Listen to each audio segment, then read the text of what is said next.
கர்த்தருடைய பரிசுத்த நாமத்துக்கு மகிமை உண்டாவதாக. கடந்த நாட்களிலே ஆவிக்குரியவர்கள் என்று சொல்லக்கூடிய தலைப்பில் தேவனுடைய வார்த்தையை நாம் பார்த்து வருகிறோம், தியானித்து வருகிறோம். இன்றைக்கு நாம் இந்த வார்த்தைகளை நிறைவு செய்வோம். ஆவிக்குரியவர்கள் கலாத்தியர் 6ஆம் அதிகாரம் 1 வசனம்.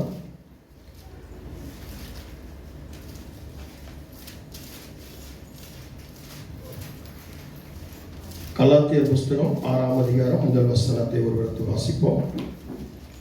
சகோதரரே, ஒருவன் யாதொரு குற்றத்தில் அகப்பட்டால் ஆவிக்குரியவர்களாகிய நீங்கள் சாந்தமுள்ள ஆவியோடு அப்படிப்பட்டவர்களை சீர்பொருந்த பண்ணுங்கள்.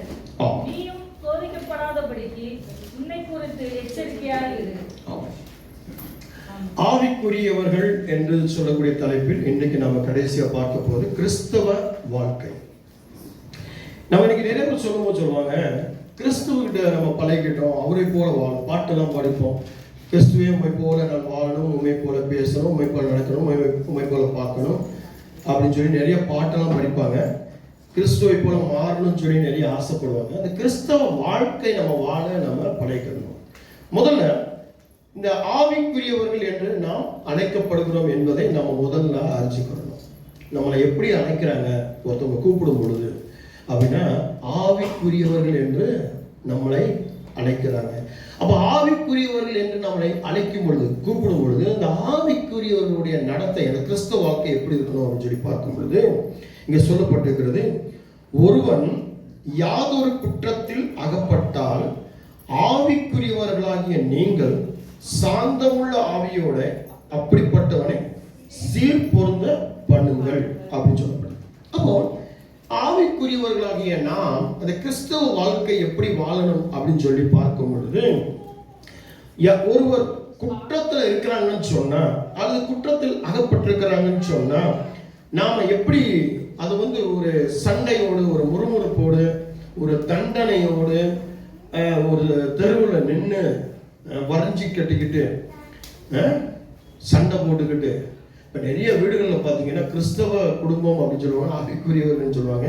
வீடுகளில் பார்த்தீங்கன்னா கலாட்டா, சண்டை, பக்கத்து வீட்டுக்காரங்க கூட சண்டை, ஏற்ற வீட்டுக்காரங்க கூட சண்டை, இந்த மாதிரி நிறைய விஷயங்கள் நடக்கும்பாங்க. வரைஞ்சி கட்டிக்கிட்டு சண்டை போட்டுருப்பாங்க. அந்த ஏரியாவில் போய் பார்த்தா, அப்பா இவங்க சண்டைக்கார குடும்பம்யா அப்படின்வாங்க. சொல்லக்கூடாது இல்லையா? இந்த கேஜிஎஃப்ல பார்த்தீங்கன்னா ஒரு தெரிஞ்ச ஒரு பாஸ்டர் ஒருத்தர் வந்தார். அந்த பாஸ்டர் என்கிட்ட பேசிட்டு இருக்கும் பொழுது, எங்கள் வீட்டுக்கிட்ட ஒருத்தர் இருக்கிறாரு, பக்கத்தில் இருக்கக்கூடிய ஒரு மிகப்பெரிய சபைக்கு போகிறாரு. ஆனால் அந்த குடும்பம் பயங்கரமான சண்டை குடும்பம், பயங்கரமான கலாட்ட குடும்பம், கொலை செய்ய கூட அது தயங்காது. ஏற்கனவே நிறைய கேஸுகள் இருக்கு, வம்பு இருக்கு, வழக்கு இருக்கு அப்படின்னு சொல்லி அவர் சொல்லியிருக்கார். அப்போ ஒரு ஊழியக்காரன் பக்கத்தில் இருக்கக்கூடிய ஒரு விசுவாசியை இப்படி சொல்லும்போது எவ்வளவு வேதனையா இருக்கும். அப்போ ஆவிக்குரியவர்களாகிய நாம் என்ன செய்யணும் அப்படின்னா, அந்த குற்றத்தில் இருக்கிற அந்த ஜனங்களை சார்ந்த ஆவியோடு நம்ம என்ன பண்ணணும், அவங்கள சரி பண்ணணும். இப்போ குடும்பத்திலேயே ஒரு கணவனோ, ஒரு மனைவியோ, ஒரு பிள்ளையோ ஒரு குற்றம் செய்து அப்படின்னா நாம என்ன பண்ணணும் கேட்டீங்கன்னா, அவங்க கூட சண்டை போட்டு அவங்க கூட பல வருஷமா பேசவே மாட்டோம். நிறைய குடும்பங்களை போய் பார்த்தீங்கன்னா, சில கணவன் சொல்லும்போது, சில மனைவி சொல்லும்போது, சில பிள்ளைகள் சொல்லும்போது, சில பெற்றோர்கள் சொல்லும்போது, நான் அவங்க கூட பேசவே மாட்டேன், பல வருஷம் ஆச்சுங்க அப்படின்னா.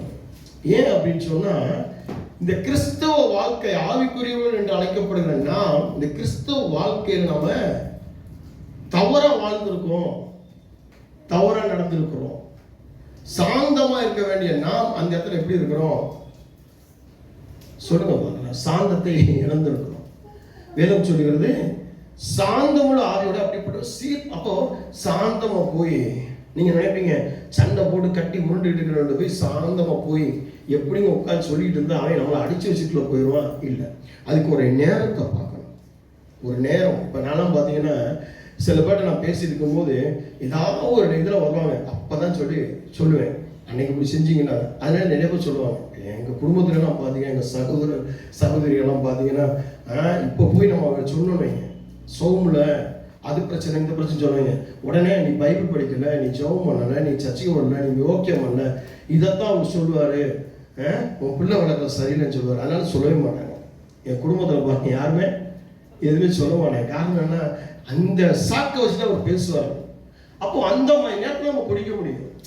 சுரபுது இல்லையா? அதான் சாந்தமா எப்போ அமைதியா இருப்பாங்க அந்த நேரத்தை சொல்லி அவங்கள சொல்லி திருத்த வைக்கணும். அதுக்கடுத்து நீங்கள் சோதிக்கப்படாதபடிக்கு எச்சரிக்கை ரொம்ப முக்கியம். இப்போ அவங்க கூட நம்ம பேசும் பொழுது சாந்தத்தோட நம்ம யார் என்பதை உணர்ந்துகிட்டே பேசணும். நான் ஆவிக்குரியவன், ஆவிக்குரியவன் சொல்லி என்னை கூப்பிடுறாங்க. நான் கிறிஸ்தவ வாழ்க்கை வாழ்றேன். இப்போ கிறிஸ்தவ வாழ்க்கை எப்படி இருக்கும்?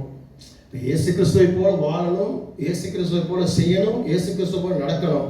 ஒரு ஜெபம் பண்ணா அப்படின்னா இயேசு கிறிஸ்து உயிரோட எழுப்பினார், பாடையை தொட்டு உயிரோட எழுப்பினார், நானும் அதே போல செய்யணும்.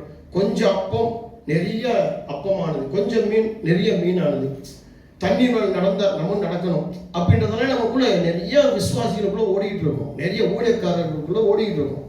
ரொம்ப சந்தோஷம். அவர் சொன்னது அப்படிதான், நான் செய்வதை விட அதிகமாக செய்வேன்னு சொல்லி. அதனால நம்ம அதிகமாக செய்வோம், அது வேற கதை. ஆனால் அதற்கு அந்த எச்சரிக்கை நமக்குள்ள இருக்கா? சோதிக்கப்படாதபடி, ஒருவனும் நம்மை கையை நீட்டி குற்றம் சாட்டப்படாதபடிக்கு இருக்கணுமா?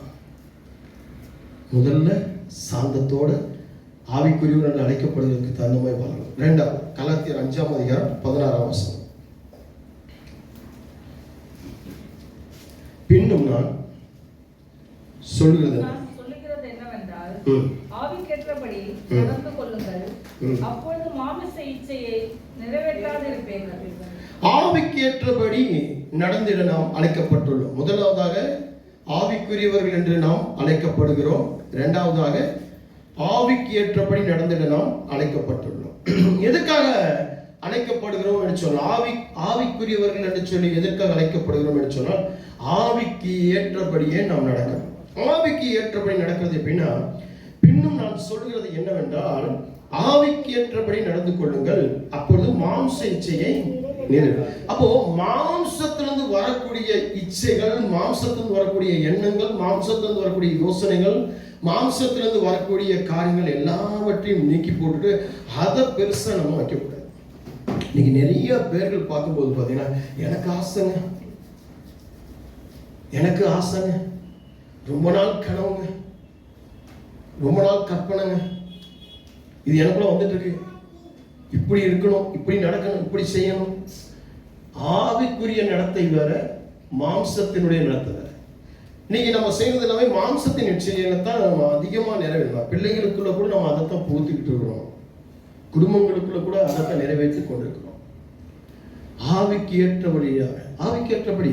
அடுத்த வசனம், மாம்சம் ஆவிக்கு, அப்போ மாம்சம் ஆவிக்கு விரோதமாக இருக்கிறபடினாலே சொல்லுங்க, மாம்சம் ஆவிக்கு விரோதமா, ஆவிக்கு விரோதமா மாம்சம் இருக்கு. அப்போ நம் மாம்சத்தை நிறைவேற்றுகிறபடினாலே, மாம்சத்தின்படியே நாம் எல்லாத்தையும் காரியங்கள் செய்கிறபடினாலே நாம ஆவிக்குரியவர்களுக்கு விரோதமாக அல்லது ஆவிக்குரிய வாழ்க்கைக்கு விரோதமாக, கிறிஸ்தவ வாழ்க்கை விரோதமாக காணப்படுறோம்.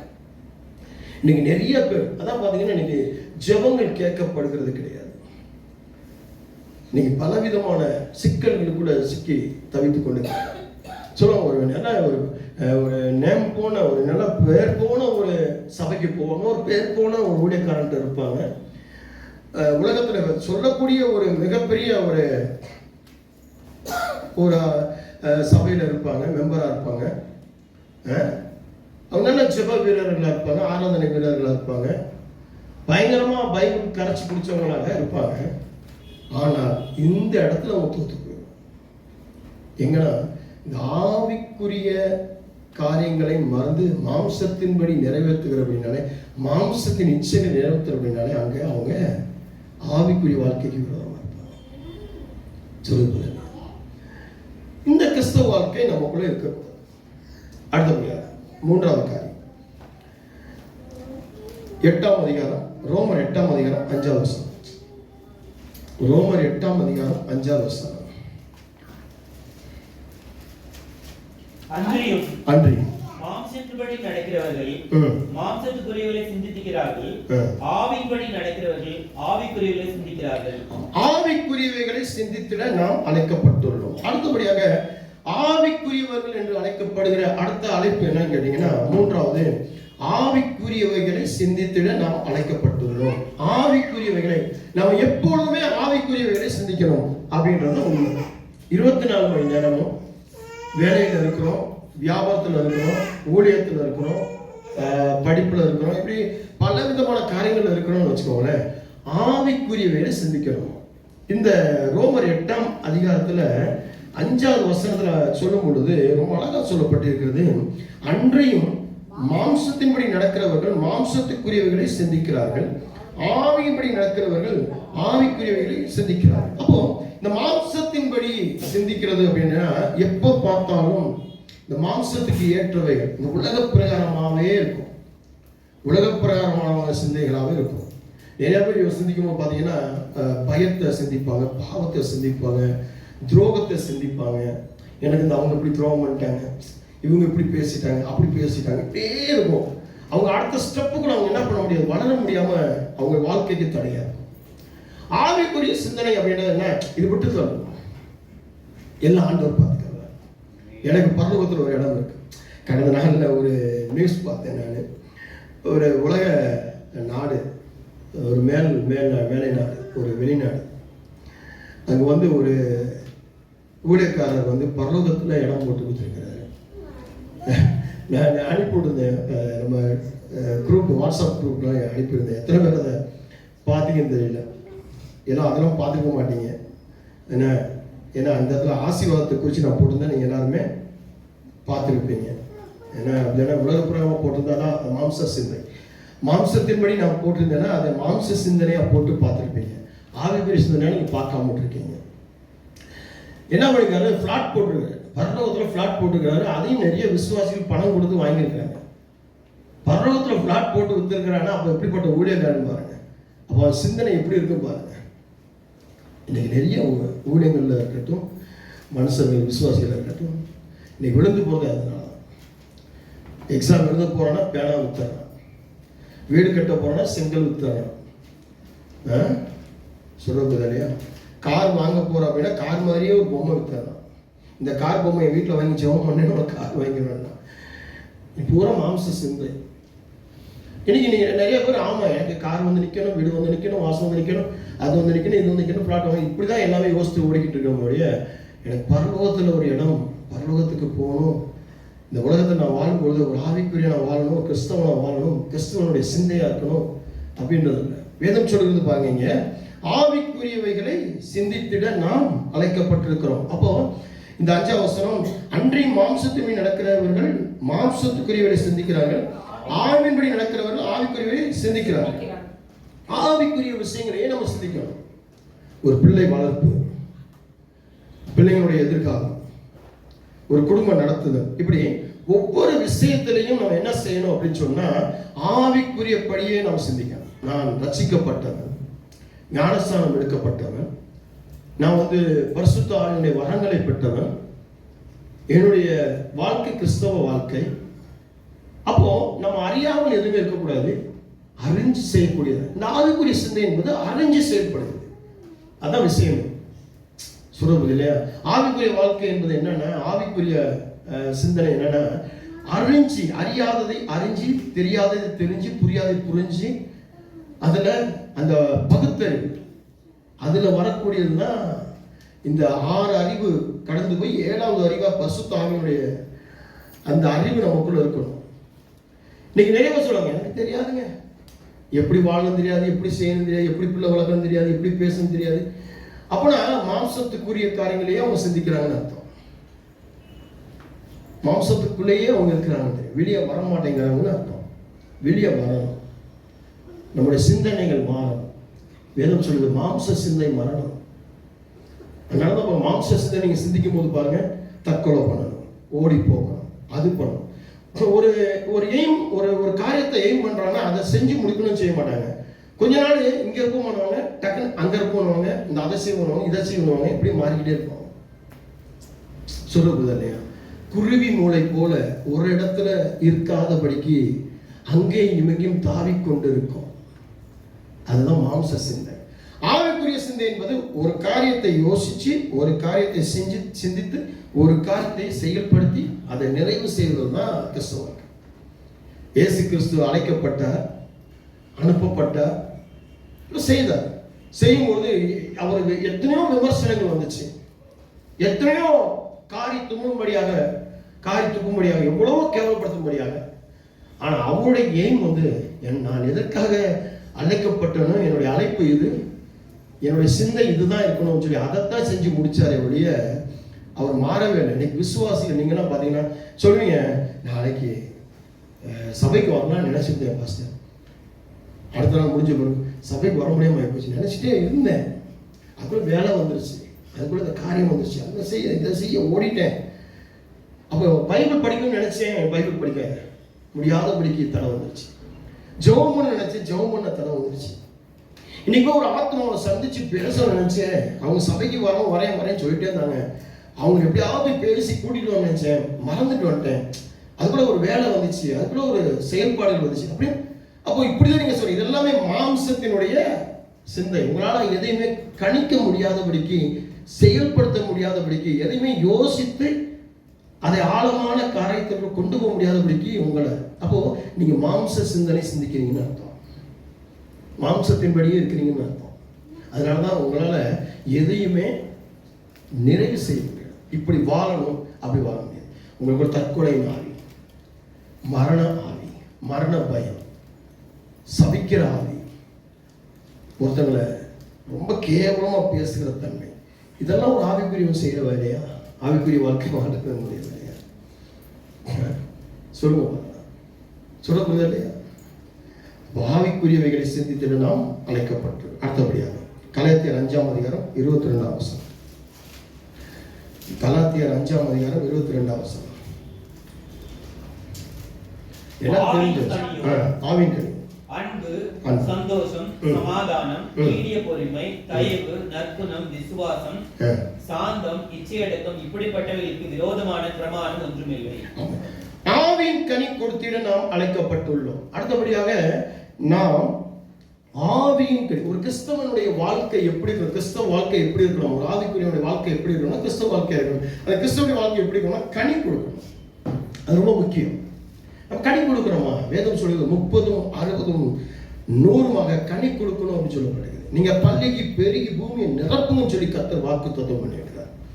அப்ப நம்ம எதுலாம் பெருகி இருக்கிறோம்? ஒரு பாவத்துல பெருகி இருக்கிறோம், ஒரு சாபத்துல பெருகி இருக்கிறோம், ஒரு அக்கிரமத்துல பெருகி இருக்கிறோம், ஒரு கெட்டவர்கள் என்ற பெயர் வாங்கி பெருகி இருக்கிறோம், ஒரு சண்டைக்காரன் என்ற பெயர் வாங்கி பெருகி இருக்கிறோம்.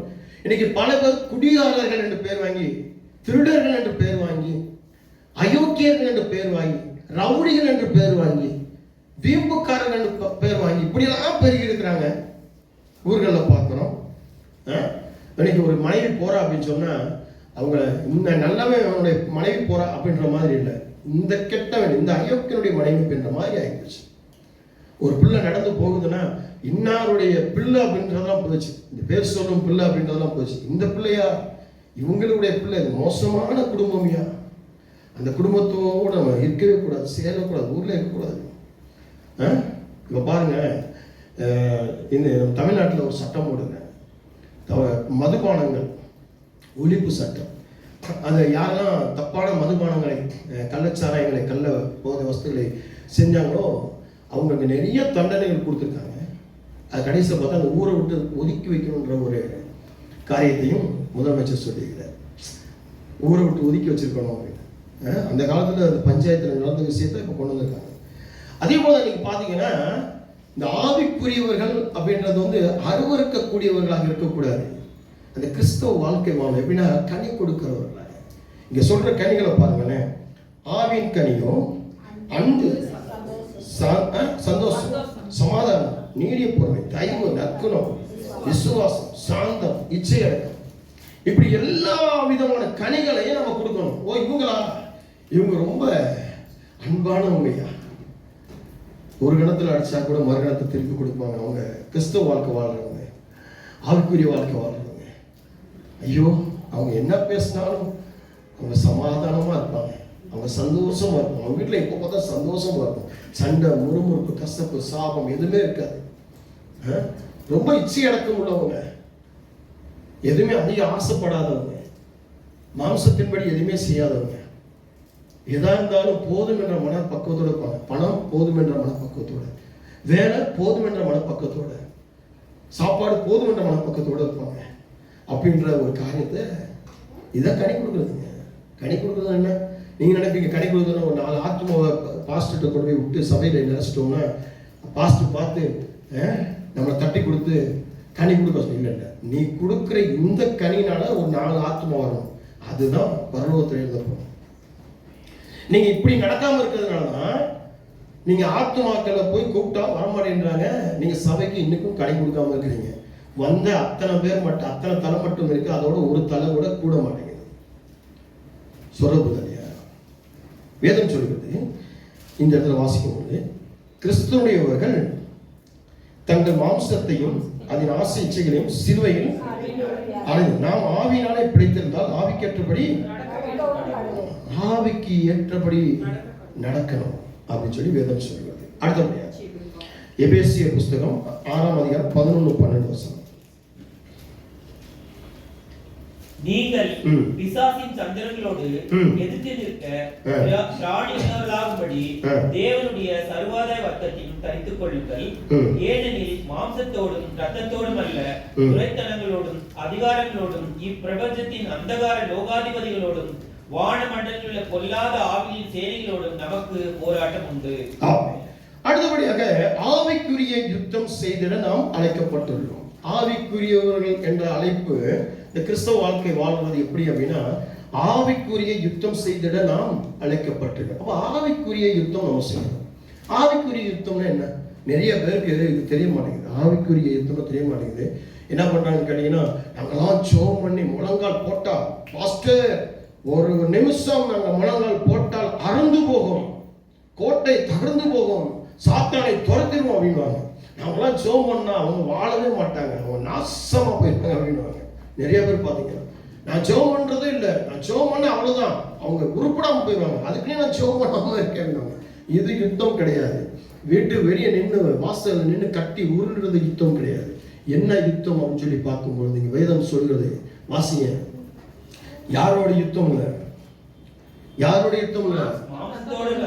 மாம்சத்தோடும் ரத்தத்தோடும் துரைத்தனங்களோடும் அதிகாரங்களோடும் இப்பிரபஞ்சத்தின் அந்தகார லோகாதிபதிகளோடும் வானமண்டலில் பொல்லாத ஆவியின் சேனைகளோடும் நமக்கு போராட்டம். அப்ப துரைத்தனங்கள் நம்ம உலகத்தில் இருக்கக்கூடிய ஒவ்வொரு துறைகள் மூலமாக, ஒவ்வொரு துறை இருக்குல்ல, மின்சாரத்துறை இருக்கு, வருமான வரித்துறை இருக்கு, வீட்டு வரித்துறை இருக்கு, இந்த மாதிரி நிறைய சொல்லிட்டு போகலாம்.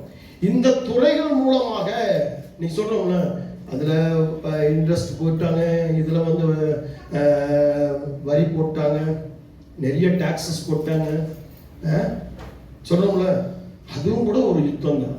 அதை சமாளிக்கிறதும் ஒரு யுத்தம் தான். இந்த டாக்ஸ் போடுறாங்கல்ல, ஒவ்வொரு டாக்ஸ், பெட்ரோலுக்கு ஒரு டாக்ஸ் போடுறாங்க, நீங்கள் வாங்குற காய்கறிக்கு ஒரு டாக்ஸ் போடுறாங்க, நீங்கள் வாங்குற துணிமணிக்கு ஒரு டாக்ஸ் போடுறாங்க, நீங்கள் வாங்குற மேக்கப் அந்த சாதனங்களுக்கு ஒரு டாக்ஸ் போடுறாங்க, எல்லாத்துக்கும் ஒரு டாக்ஸ் போடுறாங்கன்னா அதோட ஒரு யுத்தம். அந்த யுத்தத்தையும் நீங்கள் ஜெயிக்கணும். இது ஒரு யுத்தம். அது துறைத்தலங்களால் வரக்கூடிய சட்ட திட்டங்கள், ஆளுகை தலைவர்களோடு வரக்கூடிய ஒவ்வொரு திட்டங்கள்.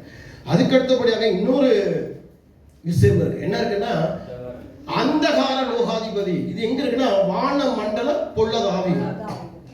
வானமண்டல பொல்லதாவிகள் என்ன செய்யும் அப்படின்னா, உங்களை நேருக்கு நேரம் வந்து அடிக்காது. இப்படி நேருக்கு நேரம் உட்காந்துட்டு பேசாது, உங்க மைண்டுக்குள்ள பேசும். இயேசு கிறிஸ்துவ 40 நாள் உபவாசத்துல கொண்டு போய் விடும் பொழுது, பரிசுத்த ஆவியானவர் விடும் பொழுது, ஆவியானவரே கூட்டிட்டு போய் பரிசுத்த ஆவியானவரை கூட்டிட்டு போய் தான் விடுறாரு, யுத்தம் பண்ணி பழக வேணும். அங்க இயேசு கிறிஸ்துவோட எதிர்த்தாப்புல என்ன, இப்ப நிறைய பேர் இடத்துல பாத்தீங்கன்னா இயேசு கிறிஸ்து அந்த வசனத்தை போட்டு இயேசு கிறிஸ்து உட்கார்ந்த மாதிரி ஒரு படம் போட்டு, இயேசு கிறிஸ்து எதிர்த்தாப்புல ஒரு கருப்பா ஒரு கொம்பெல்லாம் வச்சு, பல்லெல்லாம் நீட்டை வச்சு, ஒரு பல்லெல்லாம் வச்சு, ஒரு பொம்மை ஒரு படம் வரைச்சி போட்டு, இப்படிதான் சாத்தானது. இல்லை, அப்படி இல்லை. அவருடைய மைண்டுக்குள்ள, அவருடைய சிந்தனைக்குள்ள, அவருடைய யோசனைக்குள்ள, அவருடைய மூளைக்குள்ள. அன்னைக்கு பார்த்தீங்கன்னா அந்த கடைசி காலத்துல உங்களுடைய யோசனைக்குள்ள சாத்தான் பேசுவான். கடந்த நாள்ல ஒரு பெரிய ஆக்சிடென்ட் நடந்துச்சு தமிழ்நாட்டில். ஆக்சிடென்ட் ஆகிட்டாங்க. ஆக்சிடென்ட் ஆன உடனே அந்த டிரைவர் சொல்கிறாரு, என் கூட வந்தவங்க எல்லாருமே இறந்து போயிட்டாங்க, நான் ஒருத்தர் தப்பிச்சேன். நான் ஓட்டி வந்துட்டு இருக்கும்பொழுது என் மைண்டுக்குள்ள நேராக போய் விட்டு அப்படின்னு சொல்லி ஒரு சவுண்டு வருது. இன்னொரு சவுண்டு பிரேக் புடி அப்படின்ற ஒரு சவுண்டு வருது. என்னுடைய மைண்டை என்னால் கண்ட்ரோல் பண்ண முடியல அப்படின்ற சொல்லிட்டு அழுகுற. அப்படிதான் இன்னைக்கு நிறைய மைண்டுக்குள்ள, நீ தற்கொலை பண்ணிடு, நீ செத்து போயிடு, உனக்கு நோய் வந்துருச்சு. அந்த நோய் கடனால வந்து ஒரு சகோதரி சொல்கிறாங்க, அவங்களுக்கு வந்து ஹார்ட் ப்ராப்ளம் இருக்குது, கல்யாணம் முடிக்காமே இருக்கிறாங்க. ஏன் கல்யாணம் முடிக்காமல் இருக்கிறாங்க அப்படின்னா அவங்களுக்கு ஹார்ட் ப்ராப்ளம் இருக்குது. அப்போ ஹார்ட் ப்ராப்ளம் இருக்குன்னா அவங்க ஆப்ரேஷன் பண்ணாமல் இருந்தால் ஈஸியாக ஹார்ட்டுக்கு வந்து நிறைய ஆப்ரேஷன் நிறைய காரியங்களை பண்ணுறாங்க அப்படின்னு அவங்க பயப்படுறாங்க. எங்கே ஆப்ரேஷன் பண்ணால் செத்துருவேன் சொல்லுங்க. அதுவும் மைண்டுடைய ஒரு விஷயம் தான். ஆப்ரேஷன் பண்ணால் செத்துருவேன். அப்போது இந்த மரணம் இன்னைக்கு நிறைய பேர் பார்த்தீங்கன்னா தற்கொலை பண்ணணும் அப்புறம் தற்கொலை பண்ணால் எப்படி இருக்கும்? இன்னைக்கு நிறைய பேர் பார்த்தீங்கன்னா நிறைய வீடுகளில் அந்த தற்கொலை பண்ணிடுவேன், எனக்கு இதை செஞ்சு கொடுத்துருவேன், நான் செத்து போயிடுவேன், நீ அதை பண்ணி கொடுத்துரு, இப்படியே பிளாக்மெயில் இது எல்லாமே வந்து இந்த சத்துருவ நம்ம மைண்டை பேசுறது. நம்ம என்ன பண்ணணும்னு கேட்டிங்கன்னா அவங்க கூப்பிட்டு உட்கார வச்சு அவங்களுக்கு கவுன்சிலிங் கொடுத்து, இல்லை நல்ல ஒரு டாக்டர்கிட்ட கூப்பிட்டு போய் நல்ல ஒரு கவுன்சிலிங் கொடுத்து அவங்கள சரிப்படுத்தணும். சொல்லுறது இல்லையா? இல்லை உங்களுக்கு அந்த மாதிரி இருந்தால் உடனே என்ன பண்ணணும், நீங்கள் என்ன பண்ணீங்கன்னா சொப்பனம் உடனே சொப்பனத்தை இன்னைக்கு நிறைய பேர் பார்த்தீங்கன்னா சொப்பனம் வரும். சொப்பனத்தை நினச்சிட்டு எனக்கு இப்படி சொப்பனம் வந்துச்சு, எனக்கு இப்படி சொப்பனம் வந்துச்சு. எனக்கு அதெல்லாம் 4 பேர்ட்டு 5 பேர்ட்டு சொல்லி அதை கூகுளில் தேடி என்ன ஏதுன்னு பார்த்து அந்த சொப்பனுக்கு என்ன விளக்குன்னு பார்த்து இப்படி சொப்பனம் அதிலே இந்த லைஃப் அதே பெருசு பண்ணிடுவாங்க. இந்த சொப்பனங்கள் எதுக்கு வருது அப்படின்னு சொல்லி பார்ப்போம். இதெல்லாம் சத்துருவானவன் மனசுக்கு வந்து பேசுகிறான், என்னுடைய மூளைக்கு வந்து பேசுகிறான், என்னை திசை திருப்புறான், என்னை ஆவிக்குரியவன் என்ற வாழ்க்கையில் வாழக்கூடாது, கிறிஸ்தவ வாழ்க்கை வாழக்கூடாதபடிக்கு என்னை மாற்றி இருக்கீங்களா? அப்போ வந்து ஆவிக்குரிய யுத்தம் இதுதான். நம்ம எது அந்த எனக்கு வரக்கூடிய எண்ணம் எப்படிப்பட்ட எண்ணம், அது யார் கொடுக்கறது, அது ஆவியானவர் கொடுக்கறதா, அதை சரிப்படுத்துறது தான் நம்ம விஷயம். அதெல்லாம் யோசிக்கணும். நீ ஜெபம் பண்ணிட்டு இருக்கையில நிறைய பேருக்கு வந்து கற்பனை வரும், ஜெபம் பண்ணிட்டு இருக்கையில ஒரு தப்பான ஒரு எண்ணம் வரும். உடனே என்ன பண்ணுவாங்க, ஐயோ எனக்கு இப்படி வந்துருச்சுங்க, எனக்கு இப்படி வந்துருச்சு அப்படின்னு ஜெபத்தை நிப்பாட்டுவாங்க. நிறைய பேர் ஜெபத்தில் எனக்கு ஆண்டவர் பேசிட்டார், ஆவியானவர் பேசிட்டார், என்னமோ நடக்க போகுது அப்படின்ட்டு அதை போட்டு யோசிச்சுக்கிட்டே இருப்பாங்க. இருக்கீங்களா? அப்போ உட்காந்து யோசிக்கணும். ஆவிக்குரிய யுத்தம். அப்போ ஆவிக்குரிய யுத்தம் உடனே ஸ்தோத்திரம் பண்ணி உடனே ஆண்டவர் மகிமைப்படுத்தி ஒரு பாட்டு படித்து, ஆண்டவரே இதுக்கு என்ன, இதை என்னை விட்டு நீக்கி போடுங்க, மாம்சமே என்கிட்ட பேசாத, நீ பேச உனக்கு அதிகாரம் கிடையாது, மாம்சம் என்கிட்ட பேசக்கூடாது, என் மாம்சத்தை நான் கடிந்து கொள்ளுகிறேன், என் மாம்சத்தை சிலுவையில் அறைகிறேன். அதை பவுல் சொல்லும்போது சொல்றாரு, என்னுடைய மரணத்தை என்ன பண்றேன், என்னுடைய சாவை சிலுவையில் அறைகிறேன், என்னுடைய சரீரத்தை சிலுவையில் அறைகிறேன், நான் வாழ்வது நான் அல்ல, எனக்குள்ள கிறிஸ்துவ வாழ்ந்து கொண்டிருக்கிறேன். அப்போ எனக்குள்ள கிறிஸ்துவ வாழ்கிறேன், நான் கிறிஸ்துவ வாழ்க்கை வாழ்றேன், ஒரு ஆவிக்குரியவன். இன்னைக்கு நம்ம சொல்றவங்க, இன்னைக்கு நிறைய பேர் சொல்றாங்க, இதை செய்யாம இருக்க முடியல, இதை பண்ணாம இருக்க முடியல, இங்க போகாம இருக்க முடியல. இந்த குடிக்கிறவங்க கேட்டீங்க, குடிக்காம இருக்க அந்த டைம் வந்துச்சுன்னா நான் அப்படியே மாறிடுறேன். சிகரெட் குடிக்கும் போது அது குடிக்க மறந்து நான் மாறிடுறேன். இந்த சாப்பிட்ற டைம் என்னால் மாறிடுறேன். இல்லைங்க, கண்ட்ரோல் பண்ணணும். அதான் யுத்தம். சொல்லுறது அதுக்குரிய யுத்தம், அதுக்கான ஆயுதங்கள், ஆயுத வர்க்கங்களை கர்த்தர் நமக்கு கொடுத்துருக்கிறார். அதெல்லாம் கரெக்டாக நம்ம யூஸ் பண்ணி இது ஆவிக்குரிய யுத்தம் சொல்லி நம்ம போயிட்டு அப்படின்னா ஆவிக்குரிய யூனிஃபார்ம் ஹார்பர் ஆஃப் கார்டு போடணும். அதுக்கடுத்து அதுக்குள்ள விளக்கம் நிறைய விளக்கத்தை நான் வந்து இப்போ ஆவிக்குரிய வாழ்க்கையை சுருக்கமாக உங்கள்கிட்ட சொல்லிட்டு வந்துட்டுருக்கேன். ஆவிக்குரிய வாழ்க்கை, நான் யார், ஆவிக்குரியவன். ஆவிக்குரியவன் எப்படி இருக்கும், கிறிஸ்தவ வாழ்க்கை வாழும். ஆவிக்குரியவன் கிறிஸ்தவ வாழ்க்கை வாழும்போது எப்படி எண்ணம் இருக்கணும், எப்படி சிந்தனை இருக்கணும், எப்படி யோசனை இருக்கணும், எப்படி வாழ்க்கை இருக்கணும், எப்படி நடைமுறை இருக்கணும், என்னோட செயல்பாடுகள் எப்படி இருக்கணும், ஒரு கணவனா, ஒரு மனைவியா, ஒரு அப்பாவோ, ஒரு அம்மாவோ, ஒரு தாத்தாவோ, ஒரு பாட்டியா, ஒரு வேலைக்காரனா, ஒரு முதலாளியா, ஒரு ஊழியக்காரனா, ஒரு விசுவாசியா, நான் எப்படி செயல்படணுன்ற முதல்ல அந்த இந்த ப்ராக்டிக்கல் நம்ம கூட சரியா இருக்கீங்களா? அதனால இன்னைக்கு பார்த்தீங்கன்னா ஜெபம் பண்ணா எல்லாத்தையும் சாதிச்சிடலாம். எனக்கு தரிசனம் வந்து அதனால சாதிச்சிடலாம். தரிசனத்துல விழுந்து போனவங்க எத்தனை பேர் தெரியுமா?